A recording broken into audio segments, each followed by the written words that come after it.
Sayroqi qushcha. Bugun Xosiyatxonning dadasi qafasda sayroqi qush olib keldi. Xosiyatxon singlisi Hidoyatbonu bilan qushchani ko'rib, quvonib ketishdi. So'ng qafas yoniga kelib, uni tomosha qila boshladi. Qushcha chiroyli, uning mayin patlari sariq, jajji qanotlarining uchlari esa oppoq edi. Qushchaning harakatlarini kuzatib turgan Hidoyatbonu, "Opa, qushcha nega qo'rqyapti?" deb so'radi. "Sen ham bir o'zing begona odamlar uyiga kirsang qo'rqasan-ku. Shunga qushcha ham qo'rqyapti." "Voy, unda biz begonamizmi?" hayratlanib so'radi Hidoyatbonu. "Ha, u bizni hech qachon ko'rmagan. Shu sababli bizni tanimaydi", dedi so'zlarini dona-dona qilib Xosiyatxon.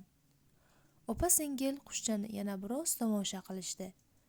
Qushcha sakrashda davom etardi. "Opajon, keling, unga eng chiroyli o'yinchog'imizni beramiz." Qushcha o'yinchoq o'ynamaydi. "Nima bo'pti? U bilan o'ynaymiz. Keyin qushchaga begona bo'lmaymiz", dedi sevinib Hidoyatbonu. "Yo'q, kel, yaxshisi qafasga daraxt shoxlaridan o'rnatamiz. Qushcha daraxtzorda uchib yurgandek mazza qilib yashaydi", javob berdi Xosiyatxon singlisiga qarab. "Voy, qanday yaxshi!" Hidoyatbonu chapak chalib yubordi. Opa-singil bir pasda shox-shabba yig'ib kelishdi. Nilufar opa qizlariga yordam berdi. Ular ayri shoxlardan 3tasini qafas ichiga tikka qilib qo'yishdi. Endi qafasning ichi shinamgina daraxtzorga aylandi. Xosiyatxon qushchaning idishiga suv quydi. Hidoyatbonu esa ikkinchi idishchani tariq bilan to'ldirdi. Ammo qushcha hali ham shoxdan shoxga pitirlab sakrardi. "Oyijon, bu qushcha chumchuqmi?" so'radi Xosiyatxon. "Yo'q, bolajonim, bu kanareyka. U juda yoqimli sayraydi. Unga daraxtzor yoqdimikin?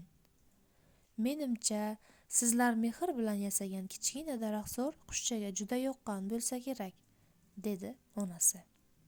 "U hali ham qo'rqyapti-ku", dedi Hidoyatbonu. "Qushcha yangi joyga o'rgansa, sizlarga bir sayrab beradiki, qoyil qolasiz." Ertasiga kutilmaganda qushcha jarangdor ovozda sayrab yubordi. "O, qushcha juda sayroq ekan-ku. Ovozi uyni to'ldirib yubordi-ya", hayratlandi dadasi. Qushlarning sayrashida hikmat bor. Ular tinchlik-omonlik, mehr-oqibat, qut-baraka bor joyda shukrona aytib sayraydi, dedi buvisi jilmayib.